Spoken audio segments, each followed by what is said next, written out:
Sunday, 11th of February 2024. So I have a 2,100 day streak on Duolingo learning Spanish as of today. So my experience has been a little all over the place. Firstly, I have absolutely no regrets spending the time, energy, money, effort, you name it, on learning a second language, on learning Spanish. Absolutely no regrets. Now, I had plans to learn other languages years ago before I started this streak, the 2,100 day streak. And at one point, I was on a 275 day streak learning German. This is like 2014, 15 or 16, something like that. I really can't remember. 15, 16. But I stopped learning. Okay, fair enough. So I have no regrets learning Spanish. Really pick a language and stick to it.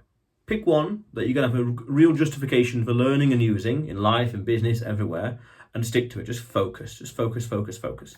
And that's one big thing, one of the biggest things I've learned really, is focus.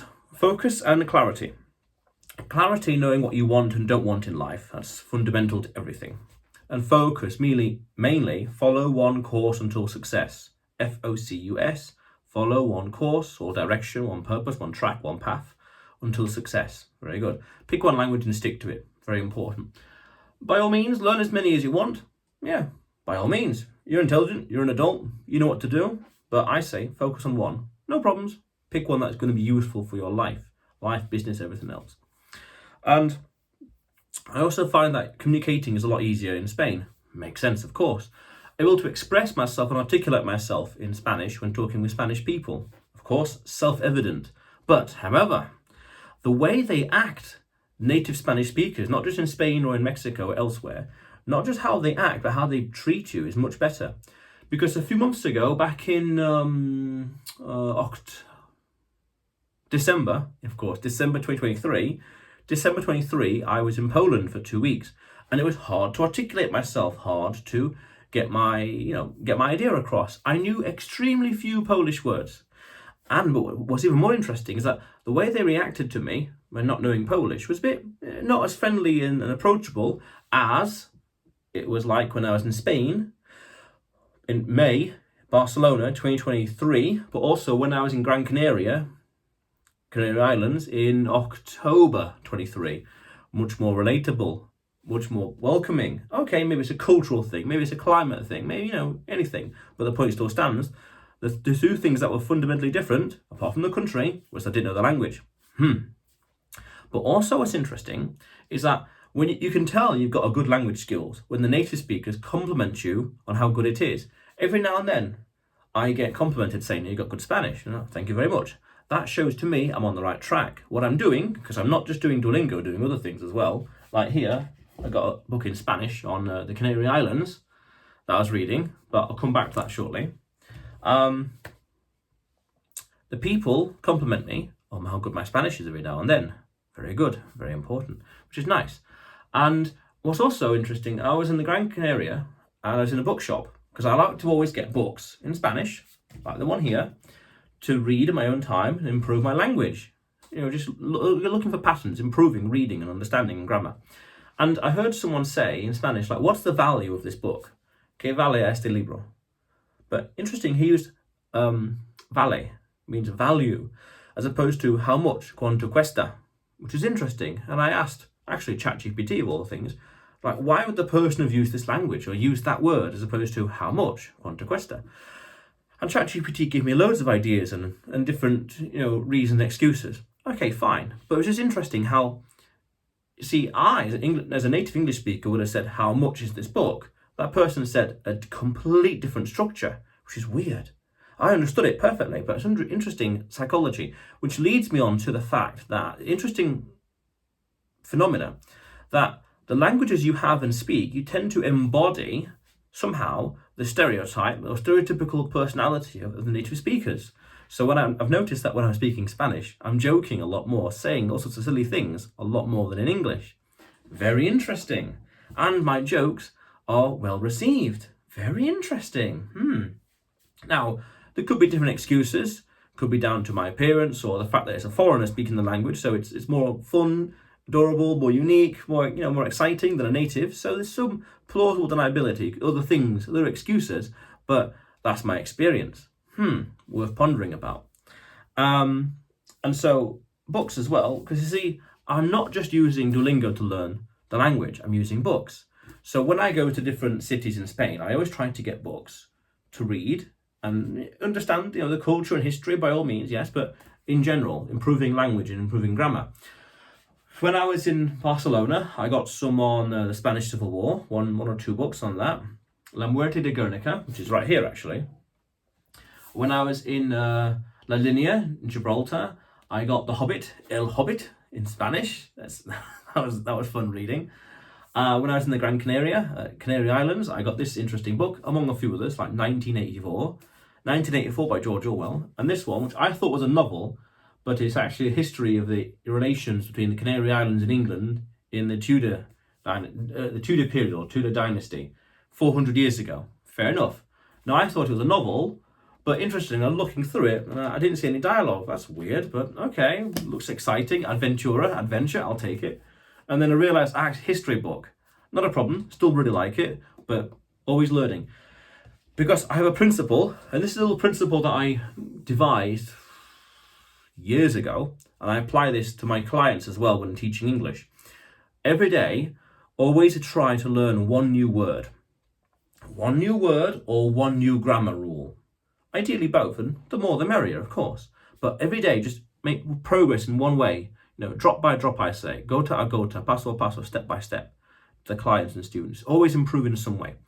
And that's also why I read the books as well, because then it's like a massive patchwork, like a spider web almost. So it's like you start to notice patterns. You start to see these words have the same ending, and it always results in this sentence, in this translation. So therefore, it must mean this conjugation, the conjugation, that's it. You start to notice patterns. Now, by all means, study, because I have the book here on Spanish grammar, literally just here, that I went through. But it's like you don't fully grasp everything until you start to use it, until you start to comprehend, read and analyse and understand. When you start to do that and communicate and have different conversations with people, it really tests your ability, your speaking, your language skills, immersion. Very, very powerful. So I have all these books, and there'll be like one or two words here and there from different books that I remember.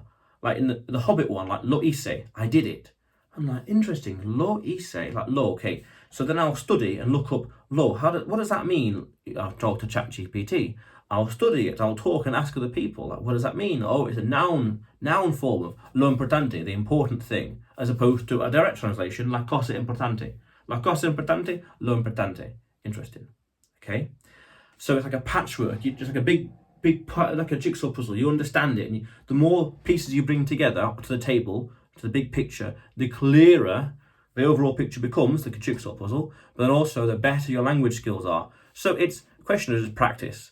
And the key principle is every day, just get better and better. One new word, one new grammar rule, all the time. And it's that level of consistency which is powerful. And then over the course of 5 years, 1 year, depending on how good you are, 10 years, 10 years at a very relaxed, leisurely pace, you really master the language, master it. And again, this goes back to what I said earlier, where just pick a language and just focus on it. And if you're going to pick one, you might as well use it in your life, business, lifestyle, you name it. The more the merrier. The more reasons the more compelling reasons you've got to learn it, then you might as well just stay focused on it. And again, like I said earlier, I have no regrets spending time and energy and effort and dedication learning a language. No regrets. So, has the language changed me? Yes, it has. Because I'm able to communicate with basically an entire continent, Latin America and Spain, a country in Western Europe, effortlessly, or a lot easier. And over time, because I noticed it gets better and better. That's my principle. I noticed that on a rolling 6-month, 12-month, 24-month, my Spanish has taken big leaps. Compared to yesterday, it's not very big difference. But compared to, say, 6 months ago, wow, big difference. Today, compared to, say, when I was in Spain in May last year, big difference. Compared to, say, when I was in Gran Canaria in October, a noticeable difference. A good chunk of difference. Differences. And then the same will be in 6 months from now. when I'm at 2,200 day streak. And then at this rate, this gradual rate, I say by, a 3,000 day streak, or even by the 10-year anniversary, the Spanish will be basically, no, not 2,000, but definitely 10 years. At this rate, 10 years, fluent. I would say fluent, but that's a very slow, leisurely pace. Just day by day, reading, writing, speaking, chatting, and Duolingo. It's not immersive as, say, living there. I think if I was to live there, live in the Spanish-speaking country, use it all the time, and do what I do now anyway, the Spanish books here, Duolingo, the Spanish book here, I would have made all this progress in, let's say 2-3 years or 1 year. I couldn't tell you, it's impossible. It's counterfactual. It's theoretical. For me, for other people, by all means, survivorship bias. What works for them might not work for me, and vice versa. So it would have gone faster had I lived in a Spanish-speaking country. That's very safe to assume, but it's life-changing, and that's the key thing as well. Life-changing, because as I said earlier, for the third time now, no regrets. No regrets with the opportunity that knowing a second language has unlocked. The doors is opened. I'm combining this Spanish, my Spanish, in my business to aim at native Spanish speakers, teaching them English. So I got a big vision. And this big vision is like a result of and supported by and feeds off my Spanish. And as my Spanish gets better, this vision becomes stronger and more empowering. Like, I can do it. That I'm already beyond that point anyway, but that sensation of I can do it just gets stronger and more immense, more intense. And the better I become at Spanish, the better my product and services will be. That's important as well for business. So using it, lifestyle, increasingly so, because I got other plans, and for business, yes, because I'm using it to teach English to native Spanish speakers. So it's a massive trifecta of there is no for me, my personal situation and circumstances, there is no reason not to be learning Spanish. So again, for the fourth time, no regrets. No regrets. Powerful. And it opens more opportunities. And that's the important thing about life. More choice, more opportunities, more chances to do things, more chances to go places and have a worthwhile time, have a good time here. I can go to Spain and quite possibly, I've never tried this, but quite possibly I could get a flight from the UK to Madrid, and I can have a train rides all over Spain relatively easily. Yeah, it'll be a bit difficult, some teething issues here and there, by all means, some technicalities, and the accents will be a bit challenging at times, but practically, the critical mass of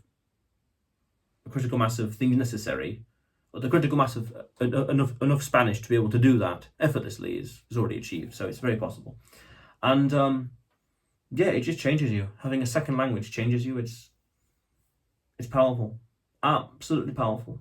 No regrets.